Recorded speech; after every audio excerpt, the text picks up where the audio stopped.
And no place in the Bible does it say God said you can't have fun. Right.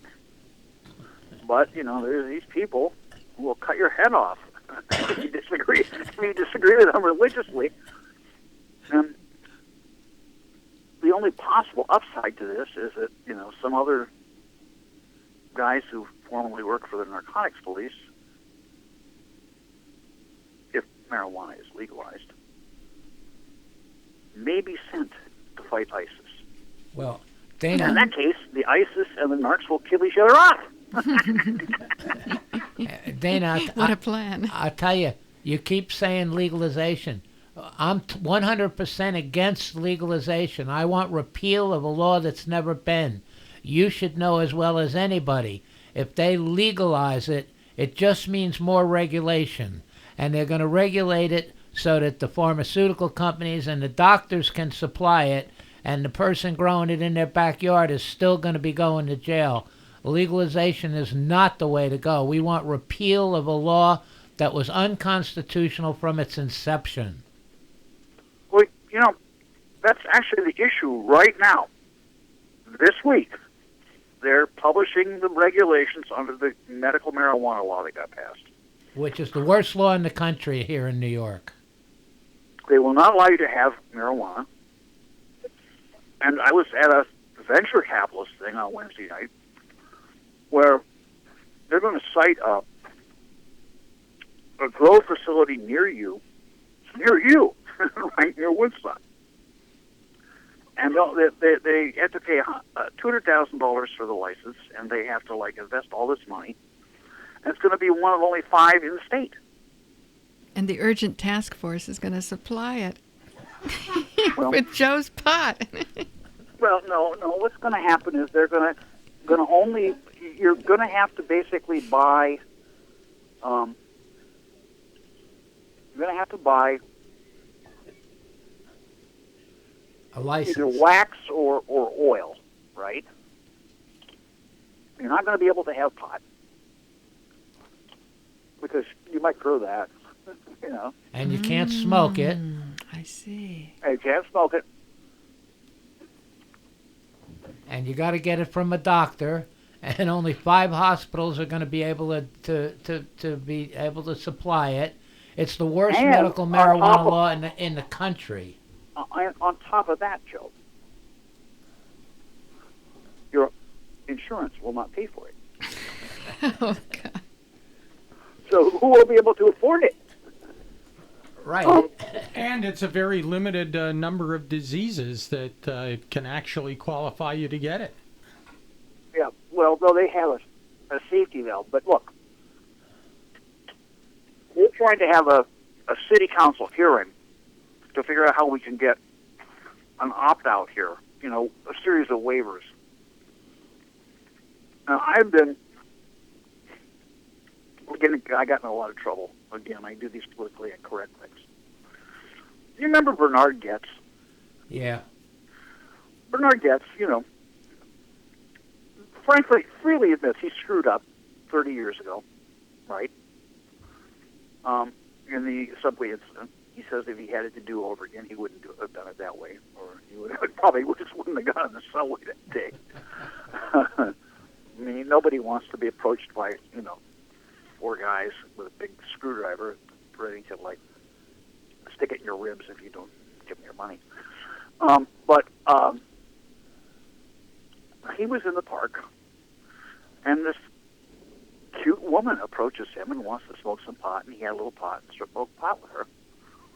And she kept trying to buy it from him, and he wouldn't sell it. He wouldn't sell it. Well, of course, the script. She was a narc, and he got busted. But she wouldn't sign the complaint because she felt bad, and she knew who it was. And he wouldn't take any money for the pot. So what happens is they proceed anyway. They brought him back to court 6 times with no signed police complaint. This went on for a long time. At least one of these times, our district attorney is super liberal, Cyrus Vance showed up in court. So I guess he didn't read the file. Anyway, I bump into Cyrus Vance at Michelle Alexander's lecture at the Union Theological Seminary. And I asked him, I says, how about reinstating the policy of Robert Morgenthau, which was not to prosecute the bona fide distribution of medical marijuana under appropriate circumstances to seriously ill patients? And he would look at that, but then when I tried to follow up on it, they got vetoed by somebody in the office. So now we got him. Basically,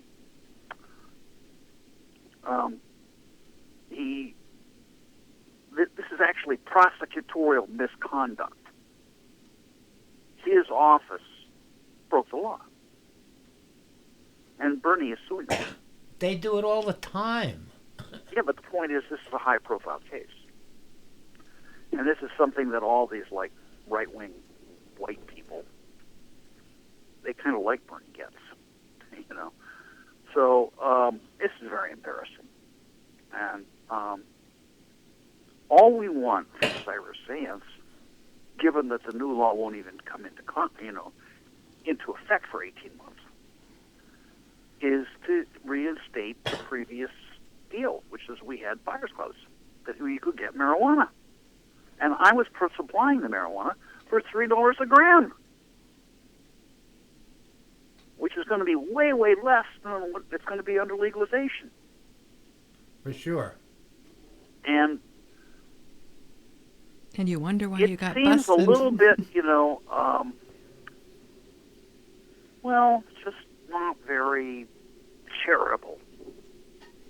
This big liberal district attorney to refuse to take away the threat. I mean, here's the lady that came out and testified on my behalf. She's got multiple sclerosis, right? She was in pain. She came and testified on my behalf. Why does she have to live in fear? Can't he just say, okay, I'm just not going to go after medical marijuana patients. You got a card from another state. If you got a bona fide condition, you got some pot somewhere. I'm not going to go after that patient. I'm not going to go after the person who goes to get the pot, because some of these people are in the hospital and they've got cancer chemo, right? They can't get the pot. So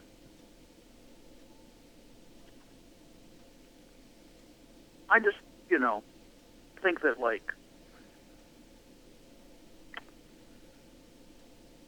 there's something seriously wrong here. And instead of, agreeing with me that, Vance needs to clean up his act, Bill Weinberg is harassing me for allowing Bernie Goetz to talk about his case to the newspaper at all. Say I made him the poster child for medical marijuana, or for marijuana. And, I wasn't the one that, framed Goetz and put him in the paper. He got this whole second life, right? Not as a subway gunman, but as the marijuana crusader. That was because they persisted in a bad faith prosecution. I mean, they could have looked at the complaint. Hey, it's not signed. We better forget about this, But no, they went on for almost a year. They kept it going. They made a big story about it in the Daily News and the New York Post. But Dana, every arrest is actually a citizen's arrest. There has to be a bona fide complaint. It's not that a policeman needs to go out and fill a quota. I mean, no, that's what it's degenerated to. Yeah, but that's that broken windows thing. Quotas. I agree, but what I'm saying is Goetz has actually generously given us money to do the event. He's given more money than anyone. High Times has yet to give us any money at all. Well, I'm not thrilled with Weinberg High is Times somewhat myself. High Times, that got let people know that. Getz has given us thousands of dollars. Will Getz speak? Huh? Will he speak? No, he's not being asked to speak. He doesn't even want to speak. He's supporting the cause because he supports the cause. I just would like you to hear him. Well, sometime I'll introduce you to the guy. You can, he's all right. I mean, he's not like the most brilliant conversationalist in the world, but, he's got Unlike you. Iconoclastic things. He's an old phone freak. Remember when you knew me in the 70s, Joe? Yep, I remember. Remember the paper, Hipster Times, they had the phone code in it? Yes, I remember that. It was the era of the blue box. Yep, the red box, I had the one black myself and the black box, and I made a lot of phone calls with that black box. Right. You take phone calls with a black box. And Captain Crunch. Right. Whatever happened to Captain Crunch? Told me to go out and meet Steve Jobs, and I didn't do it. Instead, I fronted the pot to some junkies. Lost my money. And decided to start the Ibogaine movement.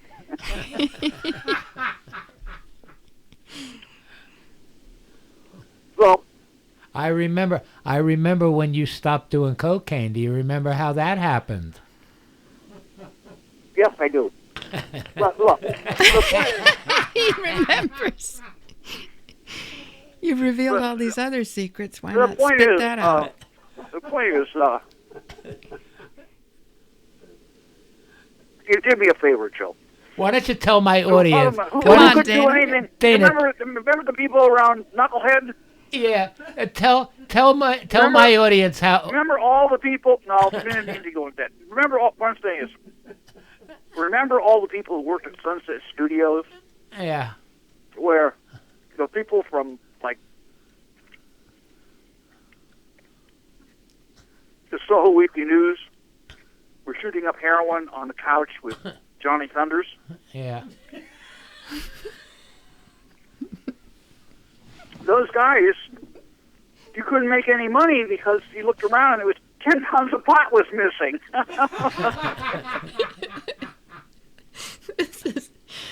Come on, Dana. Late night radio at its finest, huh, Randy? Now, anyway, the point is, Tell my audience. I really want this story out there. Come on, you said High Times isn't coughing up for the pot Tell my parade. audience how you got cured of cocaine. well, I don't know whether it was a cure. Just every time I tried to do it after that, I got a terrific headache. I'll do it.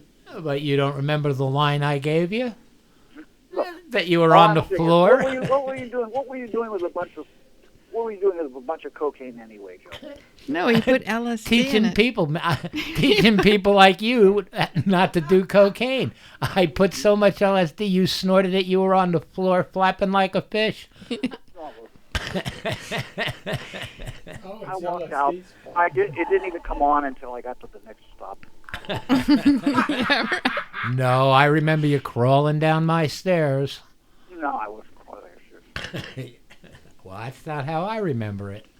Well, your memory's a little hazy then, but that's all right. I mean, it did come on. Hey, I'll cover you a little And here. I said, you know what I said What? to myself? I said, this reminds me of the time I had some LSD with cocaine in it. We better call Dr. McKenna here at the Hufter Research Institute. Mm-hmm. Well, anyway, look, I'll tell you the truth too.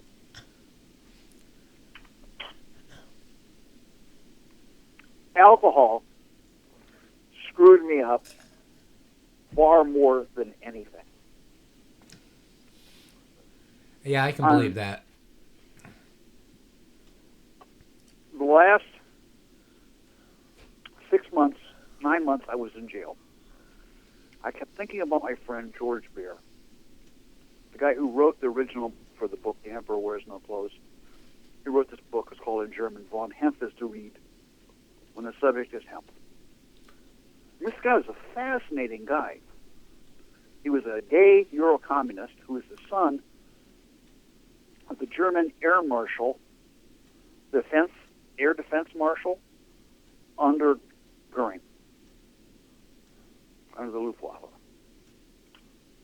And his mother would have been the Empress of Austria, and his father was a German industrialist who was big in the Nazi Party. And his dad told him, he said, the day we lost the war was the day we began it. But he spent the last 10 years of his life half paralyzed in bed, having lost half his body because he just drank too much. And I have a history of stroke in my family. So I just decided when I get out, I know from watching people who've done ibogaine that the whole key to quitting anything is to quit the way I quit cocaine. You gotta totally quit. Yep. Can't just do a little bit. If you want to quit something, this is the Beal one-step program. Actually quit. Surprise, surprise! Actually quit, and you will actually quit. You have to go to meetings, you know. You don't have to become part of a cult. You don't have to go to meetings jail. make you want to go back to it. But I'll also tell you the truth is, guess what? Ibogaine won't work unless you actually quit. Right.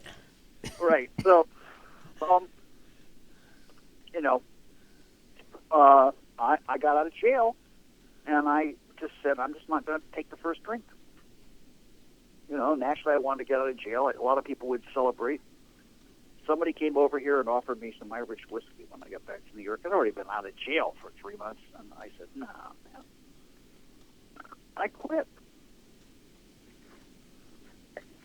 And some days, I still, you know, kind of,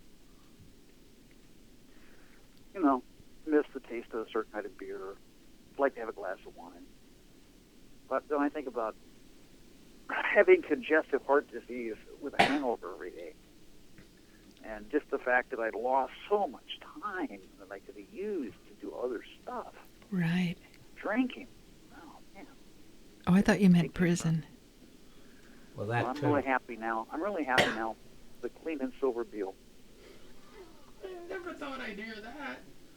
Oh. Well, it's not. I'm going to go back to smoking pot when I can. You know, when I don't have to worry about the urinalysis. But By the way, I'm not going to drink again. I want to go back to the way I was when I was in my mid-30s, and I'm a guy that I don't drink yet.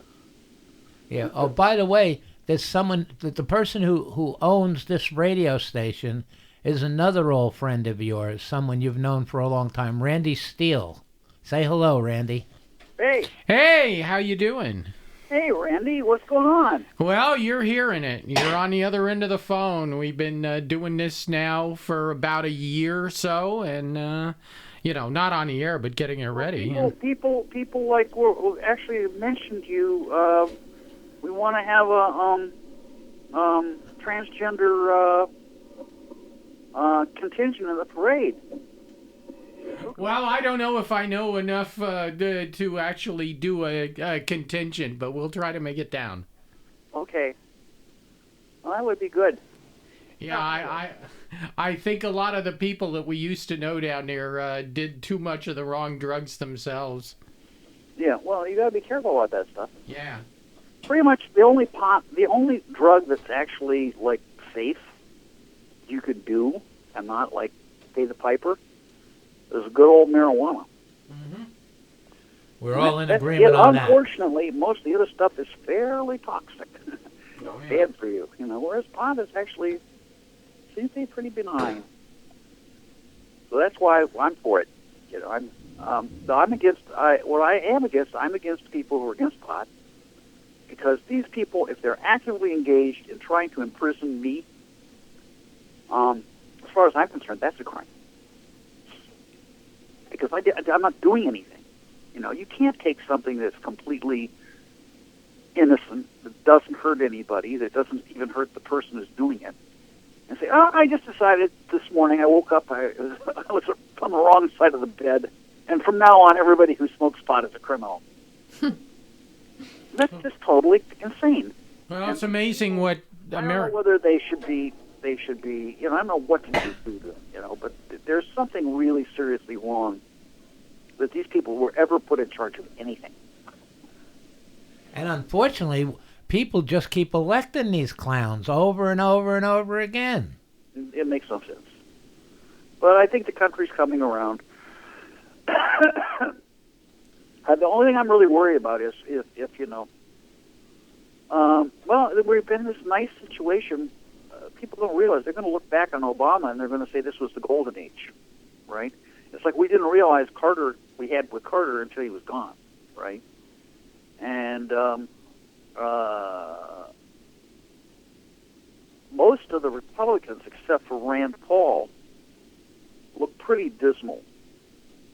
I know that, like, Scott Walker is from, a state that is, Jesus, it's 3% black, but 70% of the people in the prison are black, right? And aside from, like, Milwaukee and Madison, which is like an island, it's a very conservative state, on pot. And, I've been told that Jeb Bush has a pretty bad position on marijuana. Not as bad as Chris Christie. But, I just don't think there's anybody, and Jesus, I just can't really trust Clinton, I mean, basically her friend, Deborah Mash, ripped off Howard Lossoff, tried to steal the Ivergate patent. So... How is Howard? I haven't seen Howard in many years. Howard is unfortunately passed. Oh, bummer. Yeah, and in 2010. Wow. February 2010. I liked Howard. Howard was a nice guy. What a It's about shame. 5 years ago. He was, but the point I'm trying to make is, I guess, you could hold your nose and vote for Hillary, but I don't even know whether you could trust her to have as good of a marijuana policy as we have now. And it isn't like they have a great policy, understand? It's like benign neglect. You know what I'm saying? They're letting it happen. They're not really reforming the system. This is all going on through the federal. There's this court case that's about to come up in California that's going to make it Schedule 2. Yeah, I know about it's that. Not. It's what it is we had 3 presidents in a row: Nixon, Reagan, and George W. Bush, who used the power of the White House to stop marijuana from being legalized. Yeah. And without that, it'll pretty much happen. But I believe just about any Republican is going to try to mine that vein of Nixon hate politics. Yeah, unfortunately. And we're going to end up with another really bad president who's going to try to reverse all the progress we've made and, I don't know, lock up 1 million people, private prisons, FEMA camps. It's like... Unfortunately, our 2 choices are going to be Hillary and Jeb Bush, and neither one of them are going to be any good. Well, like I said, basically, I would say Hillary's a little better on the pot thing, just on the pot thing. Yeah. But God help us for either one of them. And I noticed the operative word there is little. Yeah. So that's pretty much it, man. This is terrible. This is what's happened. These guys, I don't know. They squandered all their political capital on this Obamacare stuff, and the Obamacare is actually a plan that Richard Nixon came up with. You know that, right? No, I didn't know that, but... It's a Republican plan. And Romney implemented it. No, yeah, and exactly. And somehow, they made it, toxic because a Democrat did it. It's their idea. It's their version of like socialism, right? Which is kind of like make the insurance companies part of the government, right? Instead of having single payer like they do in Canada or Great Britain. So I just assume like I don't mind going to the National Health Service. So they had to wait a little bit. Get good medicine. It would be cheap.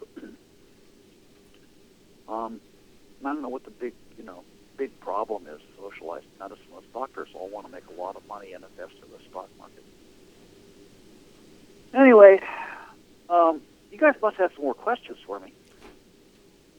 We're going to have station identification, right, and drop off channel 23. Right, we have to, I might as well do that now. We're going to leave channel 23 for the carousel, which will have a lot of programming coming on. And if you want to hear the end of our conversation, tune your radio, your FM radio dial over to 104.1. where we will be at Woodstock 104, continuing our conversation with Dana Beal for a little while. So we're going to leave you here. This is Woodstock Public Access TV, Channel 23, and we say goodnight to you. And now we continue with Dana Beal on Woodstock 104, which is WIOF LP, Woodstock 104. Dana, you mentioned Knucklehead. Have you seen that scoundrel since you've been out? Not for a while. Yeah, I avoid him like the plague. Well, I will say one thing. He had his moment in history. Nobody has exactly figured out exactly how that incendiary device came to go off in the face of the police in front of number 9. And it still is not even certain that he did it. You know what I'm saying? It's just like nobody knows what really happened. But it could have been Hank the Crank, working with Mordecai from the Jewish Defense Organization, in league with Doug Ireland from the Soho Weekly News, because they were all hanging out together, right? And that's one alternative scenario. Then the other alternative scenario is that some junkies from Sunset Studio did it in the front door at number 9 once. Well, I also put a firecracker on the front door. That was a fad for a little while. Iggy did it. That was. Come on, leave us alone. The point I'm trying to make is, it got out of hand. You know what I'm saying? For sure, it got out of hand. No doubt about it.